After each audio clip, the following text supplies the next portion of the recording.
They had that. They could have gave that to everyone. They could have saved millions of lives, and they didn't.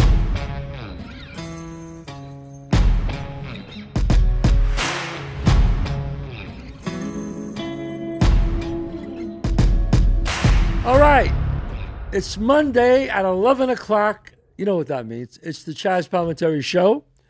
We are every Monday at 11 o'clock. We got the greatest guests in the world. You never know who you find on my show, folks. You never know. Don't forget, you want to come and see my one-man show, ChazzPalminteri.net. John, where am I in September? In September, you are on the 16th. You're in Millville, New Jersey at the Lavoie Theater. Lavoie Theater. September 17th, Montclair, New Jersey, the Wellmont Theater. September 22nd, Akron, Ohio, E.J. Thomas Hall. That's September. September 23rd, Cincinnati, Ohio, at the Taft Theater. That's just in September. And if you want to go after September, go to ChazzPalminteri.net. Don't forget my restaurants. Chazz Palminteri's Italian restaurant on 30 West 46th Street and 264 Main Street. I got my cigars coming out soon. The Bronx Tale cigars will be out in September. So a lot of great things are happening, but let's talk about our guest today. The man has a fucking career. He should write a novel, this guy. All right. His love life alone is a novel. Okay, I shouldn't even start even there. But a lot of people remember him from Saturday Night Live. He did incredible, him and Eddie Murphy. He was Frank Sinatra. Eddie was Stevie Wonder. Joe Piscopo. Joe. Chazz, great to see you, my brother. But, and wait a minute. And I forgot. You could hear this man every day. At what time, Joe? 6 to 10 in the morning, man. 6 to 10 in the morning. That's 9:70 a.m. The answer. The answer, man. Like you say, I am the answer. You are the answer. Joe Piscopo, 5 days a week. 5 days a week. Yeah, 5 days a week, man. We do 4 hours a day. 4 hours. Old school radio. Old school radio. And wait a minute, on Sunday. Oh, that's the one, baby. Sunday. Yeah, man. You're on ABC. Yeah, WABC. New York. WABC. Yeah. Syndicated nationally now. Yeah, syndicated nationally and Sundays with Sinatra. Sunday with Sinatra. Mr. And you are kind enough, when I call, you always come on the shows, Chazz. Yes. You come on the air, and you still get the prize for the best Frank Sinatra story, the Olive story. The Olive, People right, request right. that. They request Oh, that. that's great. Great. Well, but, Joe, before we get into all that, I have you here right now. And a lot of people always ask me these things. You grew up in Jersey. Yeah. And where did you grow up in Jersey? Family's from Newark. So I came outside of Newark. Yeah. Newark, New Jersey. Yeah, man. And back then, how was it? Was it a little still rough? Yeah, well, you know what? My family came from Avellino, and they came on one of my grandfathers came from Salerno. They went to Newark, New Jersey, and everybody kind of went to New York. They went to Newark, and they built up a big Italian-American community in the North Ward of Newark, New Jersey. Right. And then from there, we went out to the country. They went to like Belleville, which is a town right near, but that was like country. Right. And then we go to Bloomfield. So it's Essex County, New Jersey, all out of Newark. And what it was, you know what? It was great back in the day. My father was brought up there, and his family, they were brought up there. Mom was born there in Newark, New Jersey, in the Ironbound. And it's a great history. It's like you with the Bronx. Right. That's the way we feel about that. That's with how Newark. you feel about that. Yeah, yeah. So you're from Bloomfield Avenue. Yeah. Bloomfield Avenue, that's it. Remember Bloomfield Avenue, which is still a show that I want to do. They still, and you wrote, if I may, wrote the first script of that. That's correct. And we're got to get that going because it's, it's the ethnicity of this country, Chazz Palminteri, you know better than anybody, is the foundation of this country. Right. The folks that come in from other countries, that learn the language, learn the laws, that love the country, our grandparents. And we're talking about all immigrants. That's right. That's white, black, Chinese. Exactly right. Asian, whatever. That's it. You go to Bluefield Avenue, epitomizes all the greatness of the ethnicity of America. Right. So here's this kid growing up in Jersey on Bloomfield Avenue. When did you say to yourself, you know what? I'd like to be an actor, a singer, an entertainer. When did this happen? I think it was third grade. Third grade? And my mom, I wanted to play baseball with Johnny Vargo and Johnny LeBady and the boys in Brookdale Park. Right. So now mom would say, you got to take piano. I said, Mom, I don't want to take piano. She goes, you got to take piano. Third grade.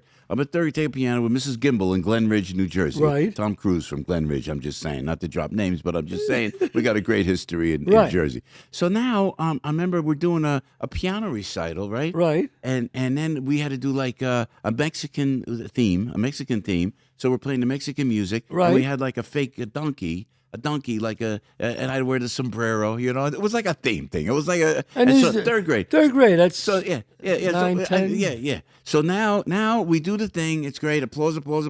I go off stage. Mrs. Gimble goes, oh, I go, what, Mrs. Gimble, what's the matter? She goes, I left the donkey on the stage. It can't be there for the next sketch. The donkey's on the stage. I go, I'll get the donkey. So I walk out and I go look at the donkey. I'm not 7, 8 years old, whatever. And I go, hey, what are you doing? Like that, with my hand like this. Place broke out in laughter. And right there, I felt comfortable. I said, okay, this is what I want to do. That's something, huh? Isn't that the wildest thing? You feel it. You feel it or you don't. You have a comfort zone or you don't. When I see you do the Bronx Tale, I know, when you're talking on stage, it's your comfort zone. Yeah. Isn't it, Chazz? It's your comfort zone. My comfort zone. It's so weird when people say your comfort zone's on stage. For me, Yeah. it's always been on Sometimes stage. I'm more relaxed on stage I know. than off stage. What is with that? We're crazy. You got the band, you got the music, you got everything, you got We're a million crazy. things going on. It's a comfort zone. It's just loving chaos, I Right. guess. Wow. Isn't that the wildest thing? So here are you. Say, well, I want to.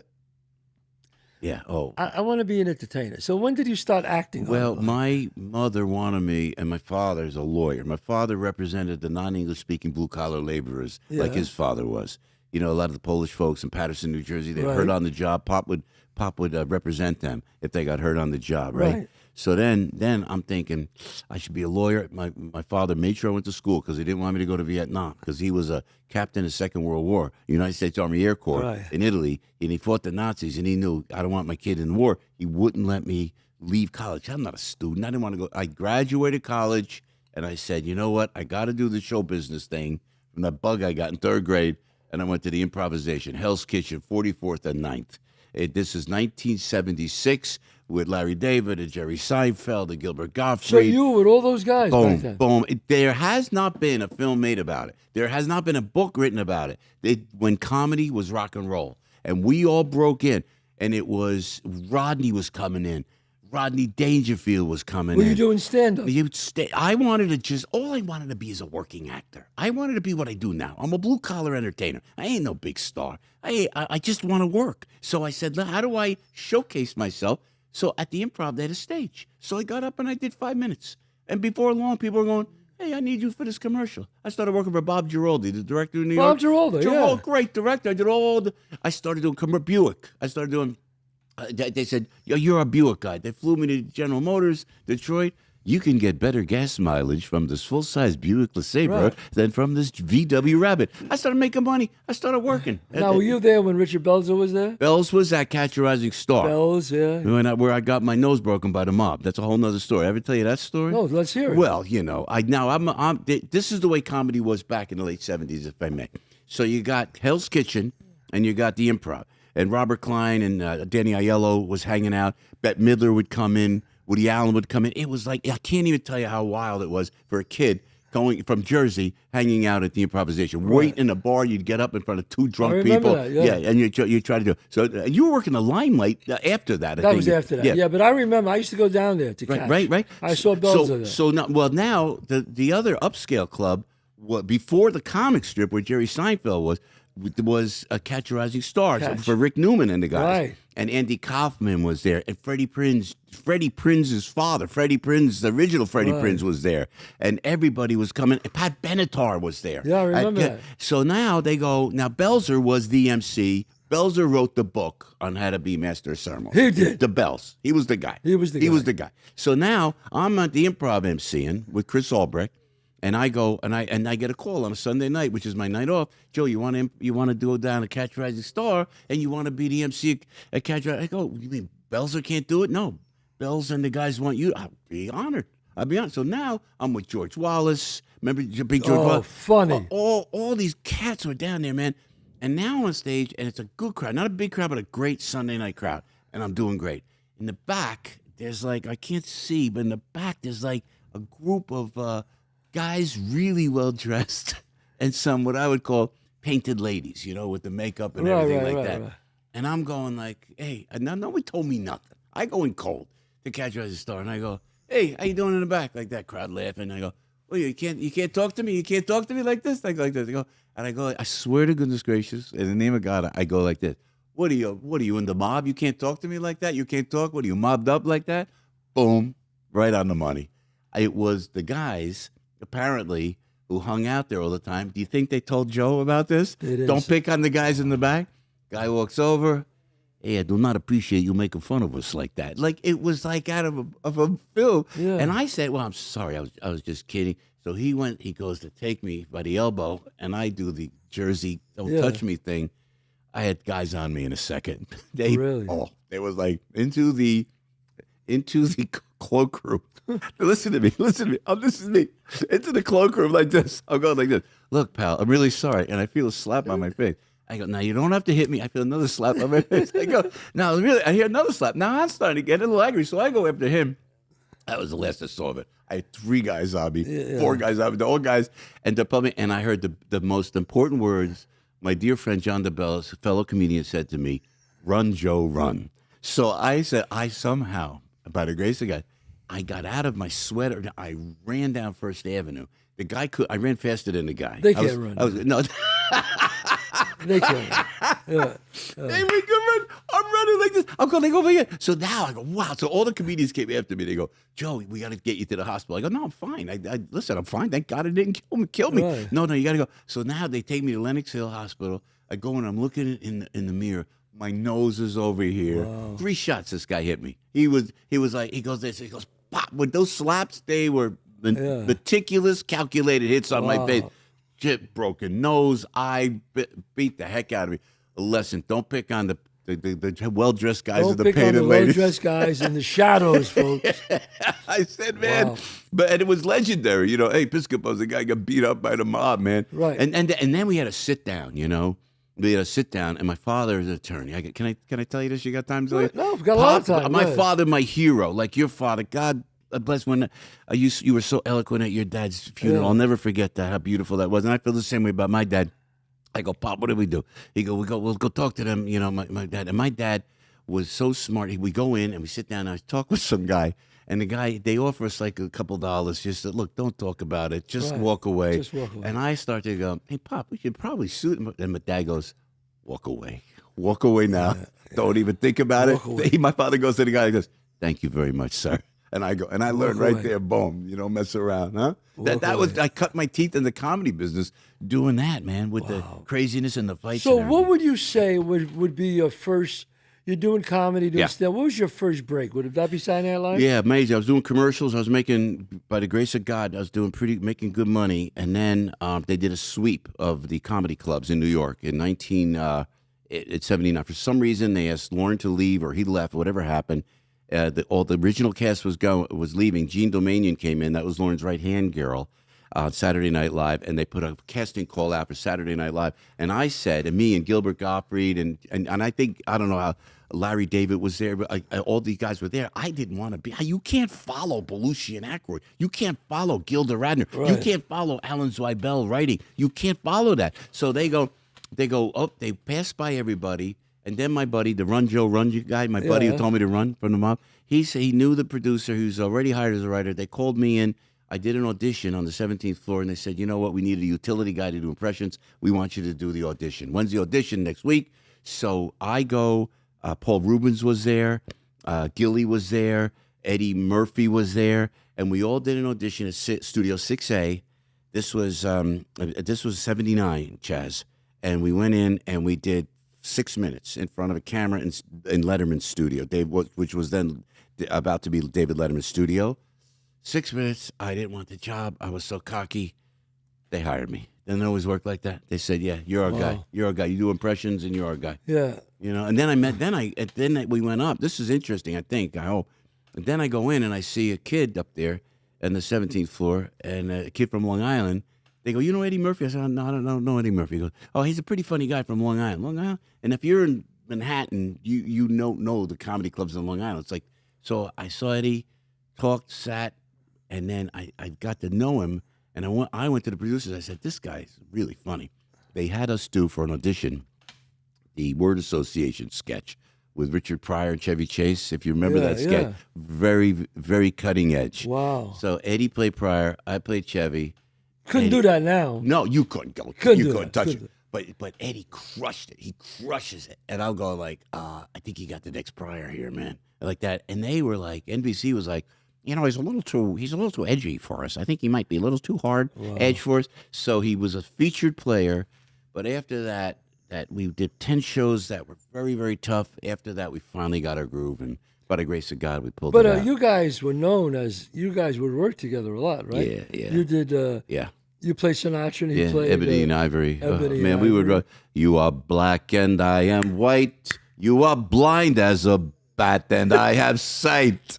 And I, you know what? You can't do it now. You can't do any of that stuff. Oh, my God, forget it. And You're then offending everybody. And I have to tell you, too, if I may, because I've been so blessed to work with incredible talent, is like to to see a kid. Eddie was 19 years old. He was 19 years old. Wow. And you know the talent, and you could feel it. So now we're on live, and we didn't have a delay. I understood they had a delay when the original set. We didn't have a delay. So now, when Eddie and I would go up, and we would do some silly stuff, it was he and I with the hairdressers, things you probably couldn't do now, but crazy stuff, and we would do it together. I would feed off of his reckless abandon because he didn't care. He didn't care. He didn't care. So now I'm looking into a camera, and back then we had, 20 million? We had a lot of viewers before. 20 million. Easy. You know what I mean? And the original had probably 40. Right. But Eddie, it was one of the greatest rides. When we paid tribute to Eddie at the Kennedy Center, and it was private, and there was Chappelle, and there was Arsenio, and Georgie Lopez, and everybody was there. And they said, everybody's, it was like a Mount Rushmore comedy. And they were going, what are we going to say to Eddie? How do you say it? Do we have to be funny? I said, just speak from the heart. And that's what I did. Right. I got up in front of all those people. I said, Eddie, thanks for the greatest ride of my life, brother. I said, thank you, man. Because it was fun. It was reckless. It was crazy. We didn't care. They fired everybody. Don't forget, when we first went on, they whacked everybody except Eddie and I. And a lot of good friends, very talented friends, I must say, got fired from SNL, but they kept Eddie and I, and it just worked out. But that was once you go on SNL like that, you could work forever. And by the grace of God, I'm a working stiff, and I'm always indebted to the you're good. a very talented guy, Jim. Nah, you know. For those of you who don't know, he does your show. Are you doing? We do it every week. We Vegas? go out all the time. Every week you go out. We'll talk about that at the end. You tell us where you're going to be. Yeah, you know what's so funny? So I did the Victoria Theater at NJ Pack. We were doing a benefit. You showed up. We've been together, you and I, on so many occasions. But how meticulous you are, and stop me if I'm pushing and I'm getting too personal, because you said, I'm going to do some live stuff, and you were about to redo the Bronx Tale live, I believe, on stage. Yes. You did more research on that, because you came to see me. You came to see somebody else. You went over here. You studied, and I'm on that stage at NJ Pack in Newark, and I'm looking at my pal Chazz and going, this guy's studying what this show is. Well, yeah, meticulous. You study things and meticulous. You get ideas. You say, okay, that's me, but he does that really well. I can't do that. Yeah. I have to do what I do best. You never stop learning, do you? You never stop learning. No. You know. Well, I see you get up there, play guitar, play this, play drums. I go, holy shit! I mean, I'm an actor. You know, I'm not a comic. Can I tell them about the parade? Can I tell them about the parade in New Orleans? New Orleans. This guy drags me down. He goes, Chazz, John. He goes, Chazz, you got to come down. I was going to be the you were the Grand Marshal of the It was actually St. Joseph's Day parade. St. Joseph's Day parade. Now this is like you tell it. Go ahead. No, this is like the Super Bowl, right? In New Orleans. New Orleans. I'm Sicilian. And they said to me, "Can you get Chazz Palminteri to go down?" And I go, I don't know, I'll make a call. Because Chazz, every time we talk, every time we do something, it's always with great respect. Because you're a great guy. You're one of the nicest. You're an icon. I was just saying it to your pals here. But I never abuse that. I don't want to abuse that. So I go, Chazz, with respect, molto rispetto. I said, they want you down in New Orleans, man. Can you come down? And you thought about it and went, all right, we'll do it. So they send a plane. Remember they sent a plane? They sent a plane. They sent a plane for me. When I told them I was you, they sent the plane. We're on the plane. And so Chazz calls everybody from Arthur Avenue to go down in the Bronx. We're on the plane, and we're flying down to New Orleans. And Chazz goes, where's the food? Like, they took out a deli. On the plane. Like 20,000 it was like crazy. People. And we ate. Oh, my God. It was like Arthur Avenue. It was on the plane. It was crazy. We had the antipas. We had the sausage. We had everything coming out. That was the best. then we land, and then of course I'm doing a radio show, so I had to leave. Do you remember when I had to go and you got? Yeah, and through the whole thing, Joe's telling me, "Don't worry, Chazz, I'll be with you all the way." Every time we go somewhere, I go, Joe, I don't really know these people. He goes, I've done it before. I'm with you all the way. I'm your right-hand man. Go ahead. And then they said we want to go out, and I go, I can't. I got to get up early because I got my radio show. No, then they tell me, oh, Chazz, we want to take you all over New Orleans. So I was tired. I'm tired. And I go, and Joey goes, don't worry about it. You'll have a great time. I said, all right. So I'm walking towards the limo. The door, no, Joe, you didn't say it like it. The door opens up. The chauffeur opens the door for me. I go to get in. I go, Joe, you want to sit in behind me or in the front? He goes, no. I got to get up at 5 a.m. I'm not going. And the guy shuts the door on me. Now I'm stuck with these guys for the rest of the fucking day. He's off sleeping. So that was just the start. Then they go like this. Excuse me. They go, we want Chazz in the parade. I go, this is Chazz Palminteri. He's an Academy Award-nominated actor. He's one of the greatest. I'm going to ask him to be in a parade. Yes, Joe, we want him on a float. So I go, Chazz, you're going to kill me. They want you in the parade. You're the Grand Marshal. There'd be tens of thousands of people. And Chazz goes, all right, what time? I go, 5:30. He goes, Joe, you better be 5:30. I remember that like yesterday. Yeah. You said, it's got to be 5:30. I don't want to wait. I want to get right there. We go down, 5:30. They got a big float, like half the size of this room, maybe bigger. And we climb onto the float. Now, we're supposed to be there and do the parade thing, see? And I'm with Chazz Palminteri. I'm the little guy. Chazz is the Grand Marshal. So then they go like this, we have an insurance law. What's the insurance law? What do you got to do? You got to put this belt on. You listen to me. You got to put this belt on. They strapped me into the float. And you gotta. It was like we were animals, and you got to clip it onto this post. And Chazz, I don't want to be inappropriate. I have never ever laughed more than that time. He started on a tirade. You mother! Every word. I said, "Look at me! I'm a chained animal." I almost lost it. I kept laughing. And then it starts like this. And this is remember this? Oh, we're going. What are we doing? Now the float's moving. Now we're going.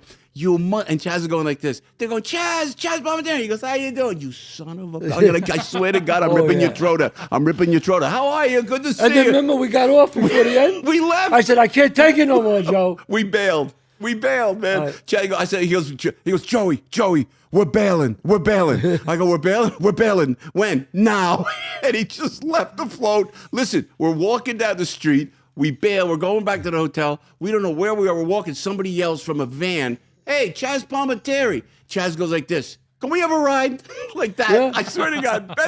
Oh, you got to hang with Chazz, man. We get into the van. I get in the back. You're next. You're talking with the people. The guy's driving, and he looks in the rearview mirror. He goes, hey, Joe Piscopo back there. Oh, my God. What's going on? So we go. And we had the best time. We had dinner. We went back. And we did have a great time. Oh, it was the best. It was the best. And the love of the people, down there walking the street. That was one of my all-time favorite stories. I tell it on the radio all the time. That is a great story. Oh, the best. And I'm sorry about that, No. You want to go down next week? But I learned my lesson. I will never. That was called the ultimate Shanghai.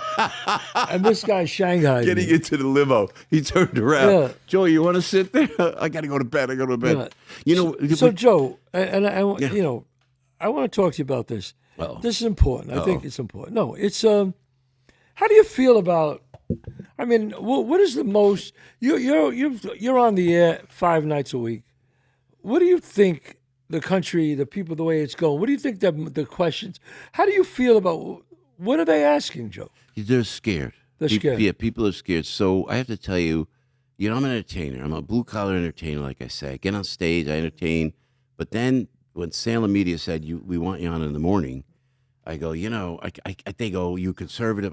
I'm like a libertarian. I don't even know what I am. I just know I'm an independent, and I love this country. All I know is I'm following the footsteps of our parents and grandparents. Right, that's fair. And because they love this country. And like I said before, they learned the laws, they learned the language, and they wanted to be one thing, American. So I know that. So I go on the air and I talk just as I talk to you now. Yeah, I know. That's why I'm asking. I'd say it on the air.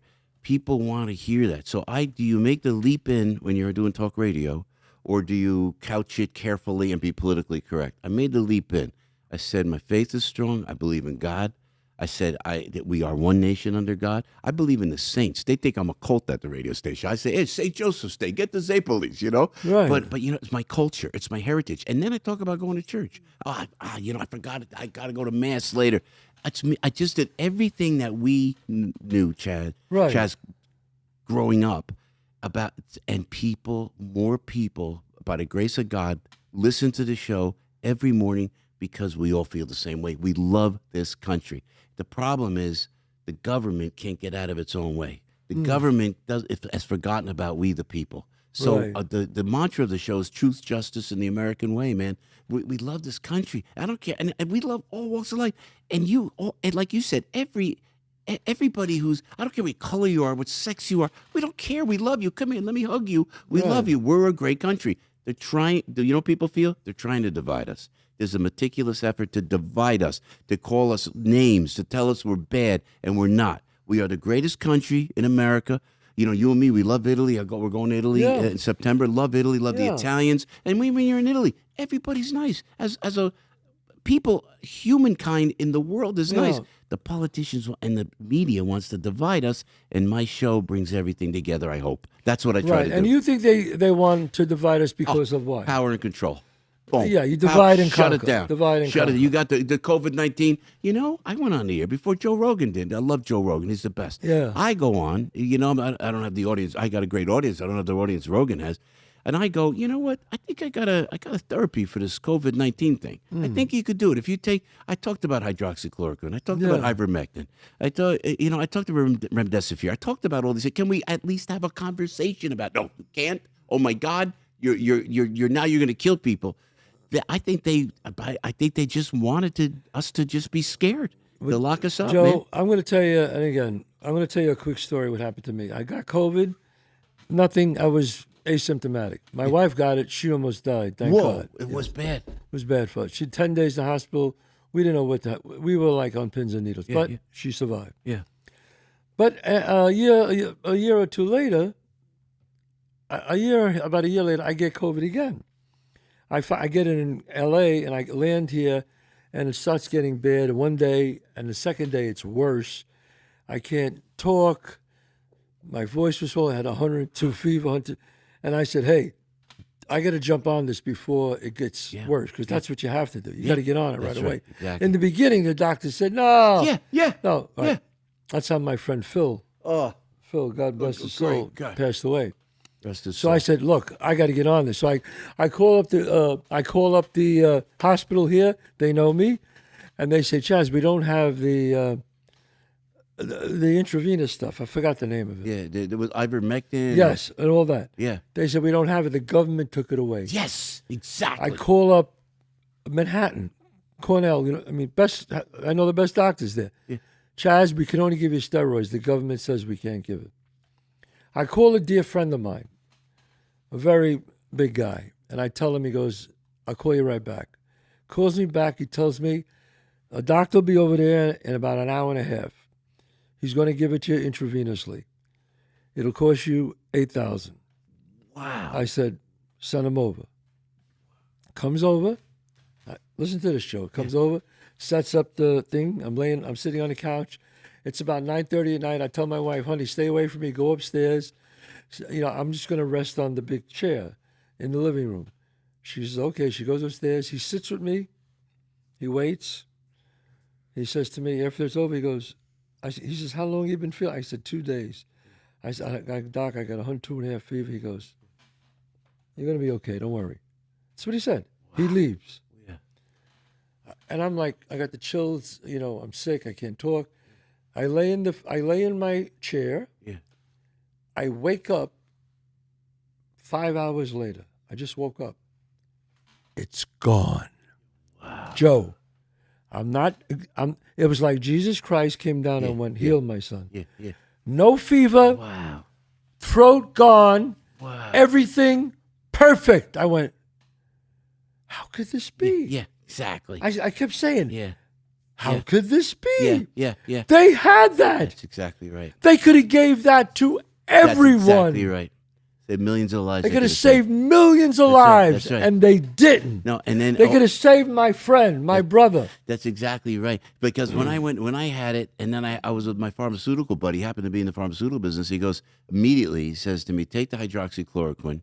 He goes, take the azithromycin and take zinc. But he gave me high doses of everything. Boom, I woke up the next morning perfectly fine. Perfectly fine. Now, my doctor says that hydroxychloroquine, HCQ, I don't know that it works. I'll tell you what, it worked for me. It worked for me. Maybe some people it didn't. Yeah, but why can't you try? So, to your point, on the radio, when it comes to when we're watching what's happening in politics, for example, Right. people want to know. They want to know work. And you know what I say most of the time on the radio?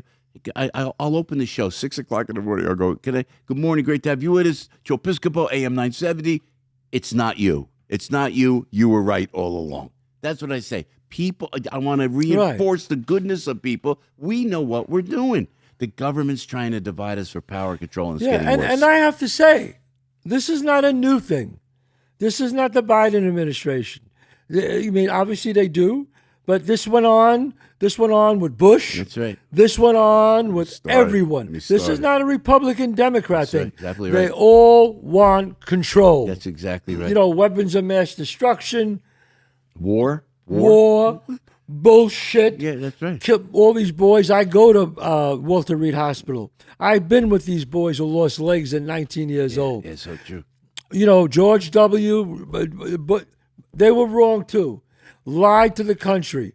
This goes down the line, okay? Down the line. That's right. So again, all I'm asking for is, look, I loved Martin Luther King. Okay, I did. I loved Malcolm X. Not in the beginning, but after he went to Mecca, I liked him a lot. I read about him, and he realized that, hey, man, we could all be together. That's right. And what did Martin Luther King say? I'm waiting for the time when a person could be judged by the content of their character, not the color, of their skin. And what are we doing today? Yeah. That's all we're doing. Yeah. Is the color of their skin. Hey, God bless you for doing it. You listened to what Malcolm X talked about. That guy, they call him a black supremacist. I tell you what, he was right on the money. He was ahead of his time. Ahead of his time. Malcolm X, brilliant. Martin Luther King, Yep. brilliant. Yep. So, and they said it. We yep. should be judged. You can't put people in positions because of the color of their skin. So this is what I think, my dear friend, because we do it on the radio, and I have to layer back the news. I got to triple check the news because they will lie to you. The what they call the legacy media, most of the media is going to lie to you just to be inflammatory and divide you. You know, but as we go on, after our generation, we saw JFK got whacked. Oh, it was Lee Harvey Oswald. I mean, really. You know what? Really. I never used to. I believed in my government. Like you can't. People would say that about Lee Harvey Oswald. I would say they got a report. They did the Warren thing. Commission. That's exactly. I said, you guys, you conspiracy theorists. You know what, Joe? And this is what's sad for me. I can't believe anything anymore. Amen. Amen. I can't. That Joe. is the mantra of the radio show in the morning. Chazz, we hit it. We hit a chord. And thank you for saying it, because sometimes anymore. My father believed. God rest his soul. He was my hero, man. And he fought in the Second World War, and he was a lawyer representing non-English speaking blue-collar laborers. I love this guy. He would believe the government said something. That was the law. That was the law. So now we watch JFK get whacked. We watch Martin Luther King get whacked. Robert Kennedy gets whacked. The civil rights movement. We watch LBJ thinking and masking that he's going to help certain communities when he was just doing it for power and control. LBJ. Oh, I'm going off now. No, I'm telling Let you me say something. LBJ. Yeah. This man was a devout racist. This man was tutelaged by Robert Byrd. Right. LBJ voted against every law to equal rights in Texas. Right. Go down the line. Look up Google, folks, if you think I'm bullshitting you. That's right. Okay? LBJ said, and he only took on the civil rights thing because Kennedy started exactly it. Right. Exactly and right. then he said, you know what? And they got him on tape. They got LBJ Did you hear those? on tape. Did you hear those things? I heard it. We can't even talk about We it. can't even say. No, we can say what he said. I can't say the word. But he said, if we give these N-words. He used the N-word. He used the N-word. What they want will have their vote for the next 50 years. That's exactly right. That's what he said. I heard the tape. after all of that, people are waking up. People are understanding it now. Oh, And we're yeah. seeing it now more than ever right now. It's even now with whether you love a politician, you hate a politician, the Department of Justice, the Department of Treasury, let's give 87,000 IRS agents guns. Hey, that's a great idea. Yeah. Who comes up with these guys? And again, it's not Democrats, not Republican. It's power and control. Power and And we control. fight it every morning. You know, we have laughs, we have fun, and we take it lightly. But Right. I'm blessed with the best guests, and we love when you come on. I mean, my goodness gracious, when you come on and we talk and and you support the NYPD. How great is that? Listen to me. I've been supporting the NYPD for the past probably 35 years. They so appreciate it. Can I tell a Chazz story for a second too about the NY, about being in New York? We do the Columbus Day Parade every year to celebrating Christopher Columbus, the guy Right. that's discovered America. Deal with it. So now they were going to take the Columbus statue down. They were going to take the Columbus statue down in New York.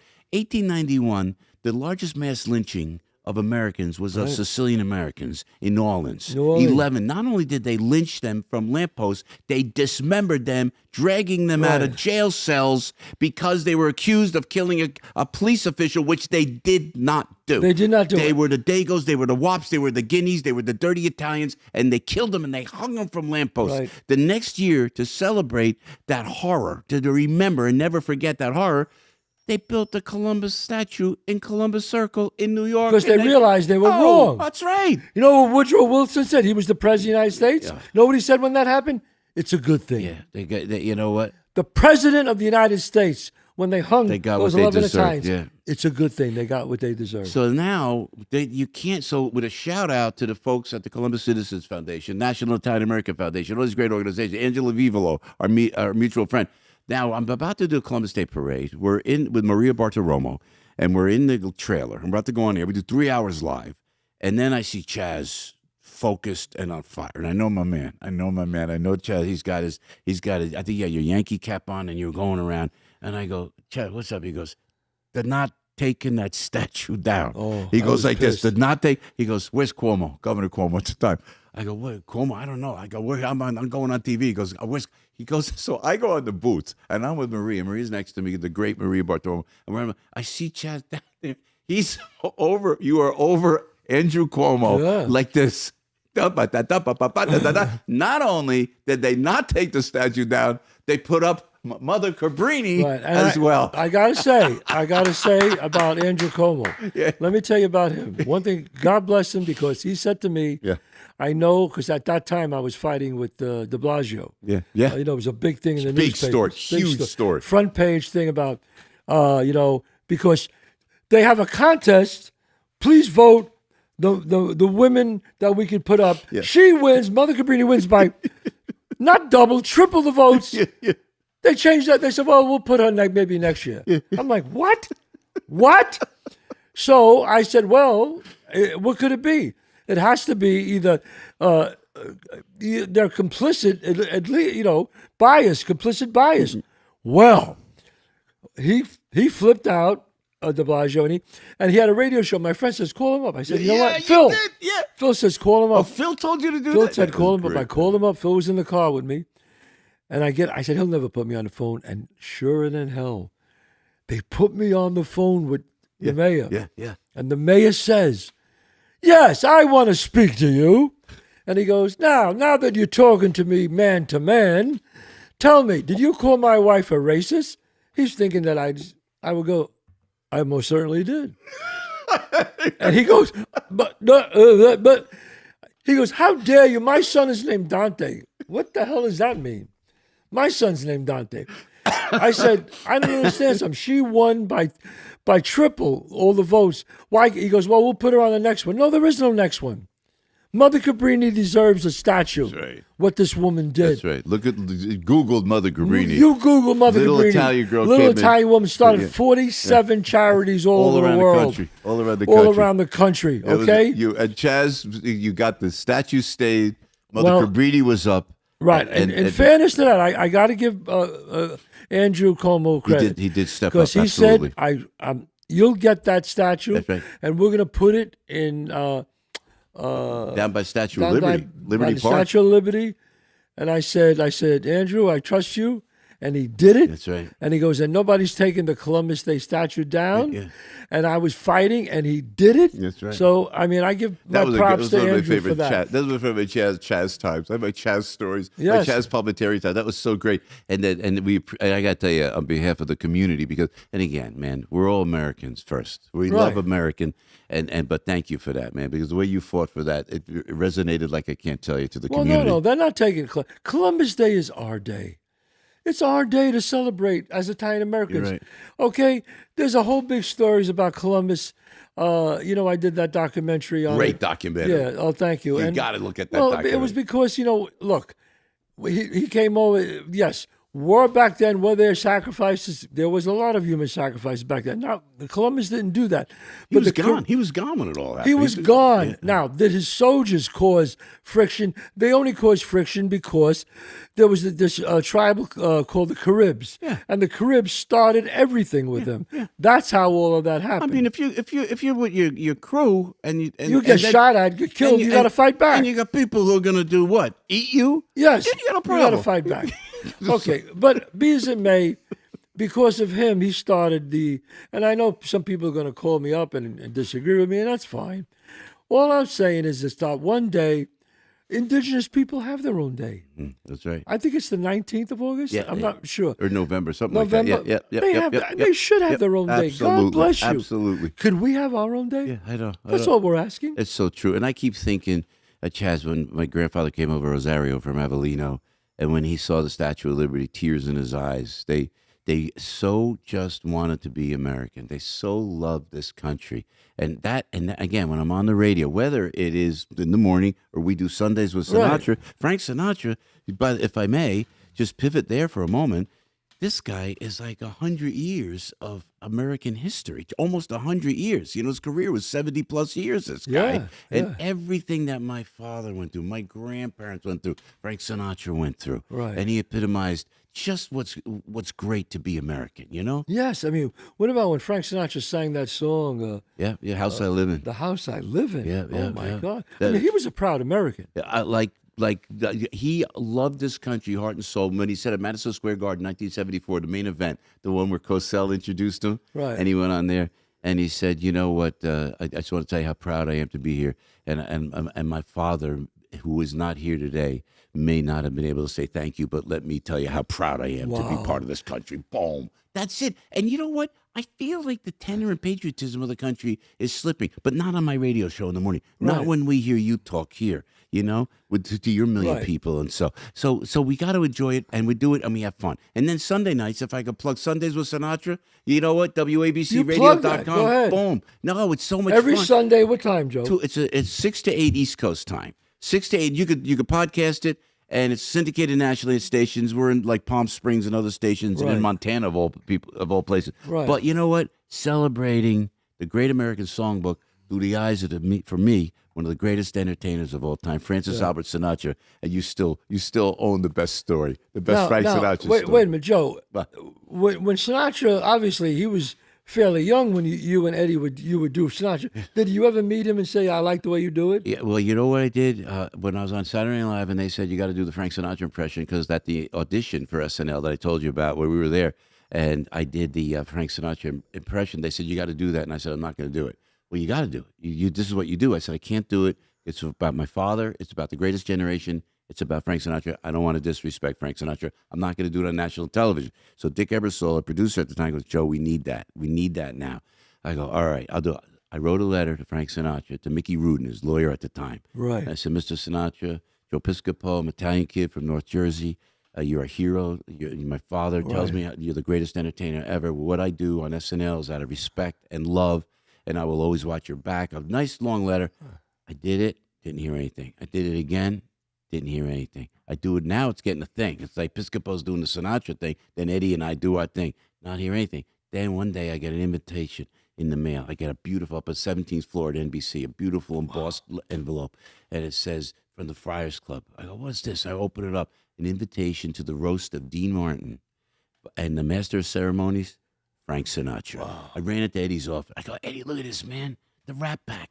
Look, I got invited, man. I got invited." And it was the old man. It was Mr. S. So there, he wanted me to do him to him. And I did it. And I did the song. I got up there with D. Martin to my right. Sammy was there. Wow. And Frank Sinatra's there. And Frank, this is the way it really happened. I embellish on stage a little bit, but because we know each other, I got to tell you Right. exactly what Emmis, as we say. So he had like a Chesterfield, whatever he's smoking, the Camels, Jack Daniels, and the old man's watching me. And I said, I love the way you say the word you. And he goes like that, and people go, what's he going to do? So I go, like in the song, I don't stand a ghost of a chance. So I sing it to Frank Sinatra. I don't stand a ghost of a chance with you. I do just like that. Yeah. And he's going, that's pretty good. He goes like that. That's pretty good. And I go, can I call you Frank? He goes, no. Got the biggest laugh of the night. Like, you're good, kid, but don't mess with me. Don't all right? mess with me. Yeah, Wow. and we were. It was a love affair that's ever a since. thrill. Love affair ever since. Yeah. He was one of the greatest humans He I've was ever the met. great. Yeah, he was. Calm, nice, always, Right. always pleasant. I was never on the inside. We would go to the Meadowlands or Madison Square Garden, and then the A-list would be all there. You know, Right. probably there. You were probably there with Gregory Peck and everybody. Me, I was always off to the side. But the old man, he'd wink at me, always with respect. And when I go on and I do the show every weekend, it's to keep that heritage alive, the legacy of the great Frank Sinatra alive. I did one of those shows. You, with Frank you Sinatra. kid me? No, I did. I was the DJ on one of those shows. You know what? When you come on, remember you came, we did the celebration on his birthday. That's You remember right. we came? Yes, yes. We went to Patsy's. We were in the same place where the old man used to hang That's out. right, And that's you were there, correct. and I said, Yeah. Chazz, I said, this is why I love this guy. I got to tell you. I go, Chazz, tell the Frank Sinatra story. Now I'm teasing it. I don't know if you could Google it or you could tell it here, but you just killed it and crushed it. And by the way, we were on national radio, and you told it. It was I'll tell great. it quickly. I'll paraphrase. For those of you who don't know Best the story, story. they put it in one of these books. Yeah. The way you wear your hat. Yeah. Bill Zemi. Yeah. Bill Dummy, yeah. And it's a story. I was with Frank Sinatra at his house in Malibu, and we were both out there alone. And I could never get over who he was. I was with Sean Connery, Jack Nicholson, obviously Robert De Niro, Pacino, did work with all of them. The old man, every time I was with him, I'd be like, holy shit, it's Frank Sinatra. I just I couldn't get over it. He was larger than life for me. Yeah. And then finally, we're there, and he asked me if I drank, and I said no. He said, you don't drink a lot. I said, no, I never really drink. He goes, yeah, he's cracking jokes. He goes, don't drink gin. He goes, I drank gin when I was 18, woke up when I was 21. You know, That's a great line. Anyway, so Great line. I'm drinking my Perrier, and he's got a martini with 2 olives in it. And at the end, he finishes the martini, and he looks at me, he says, Chazz, he says, share my olive. And he's holding the toothpick with the 2 olives on it. And I said, what? He said, come on, share my olive. And I said, oh. So I took one of the olives off the toothpick, and he goes, you ready? I go, yeah. And I pop the olive, and he takes his olive, and he says, come here. And he hugs me, and he says, you're a good kid. I love you. Oh. You come to my house anytime. And I didn't know really what just happened. So I walk inside, and in there was Don Rickles and Stephen Edie Gourmet. I think Gregory Peck was there. that was the one. Gregory Peck and him were best friends. I didn't. They were. I never knew that. Yes. And then all of a sudden, I'm telling the story to Don Rickles, and I said, yeah. I said, Don, what's with this? Frank gave me an olive to share, and what is that about? And Steve and Edie Gourmet are there, and I'm asking everybody, what's with this olive? Because he never did that before to me. And I hear, Frank shared an olive with you. And I turn around, it's Gregory Peck. And I said, yeah, what's that about? And he says, that's a sign of, he goes, the Rat Pack used to do that, Chazz. It's a sign of great friendship. They would drink their martinis and share their olives. Oh, He goes, welcome to the club. it's great. I was like, wow. One of the highlights of my life. That is wonderful, Yeah. man. Anyway, that's And what did the old man tell you? You told me he goes, I love the Bronx Tale. He said. He goes, he goes, I love, he goes, Bronx Tale. He goes, I knew those guys. I said, I know you did. He goes, it was a great movie. And he goes, and I know a great movie. I said, wow, that's great, Frank. He goes, you know why I know a great movie? You know I could tell it's a great movie? I said, how? He goes, I didn't fucking fall asleep. That's what he said. And I laughed. And he said fucking. And I laughed. And He was a great guy. I really.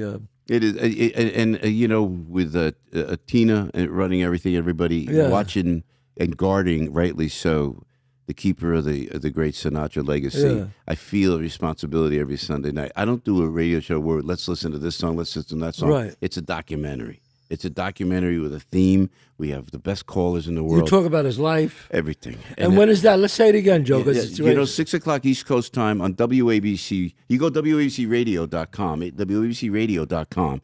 But it's syndicated at different stations. It's picked up Right. a lot of stations in the country. But it's all, that time. That time was And, just... and I have to tell you, I don't want to keep, I know I'm No, gonna take we're it to a- okay. Go ahead. We got a few minutes. I got to tell you, is when I came here and Chazz says to me, hey, Joe, I'm going to be at your restaurant on Friday, by the way. Oh, okay. We got clients who coming in. Right. They Oh, go, yes. where you Yeah. want to go? I go, Chazz Palminteri in Midtown, man. Where else That's am I going to right. go, Great. right? Thanks. No, so we're going there. So I text Chazz, we're coming in. And he goes, Joe, you want to do my podcast? And everybody's talking about this podcast. Now, you do. God Well, bless thank you, you. how you just stay on top of it. I'm not patronizing you No, because we know thank each you, other Joe. well. So now I go, all right, now you go, where? I said, where is it? I was on the air. I was on the radio doing live. Right. And we were at a commercial break texting you. And you said, here, we're here. And you gave the address. And I went, I'll be there. I'll be there. I only said that to Frank Sinatra. Because you know why? Oh. You know why? It's friendship. It's Friendship, loyalty. yeah. It's commitment. It's respect. Yeah. That is going away. That's Right. what's slipping in our society. Yes. And when you do these podcasts with your friends, whether you got Bill Burr on Hysterical, or whoever you're talking to on this show, Right. or I'm on the radio, it's all about that. So I come here Right. with great respect and with great love, and a commitment to your legacy and appreciation to La Familia. El And Mote also, Importante. the best dressed guy that ever been on my show. I have to tell you.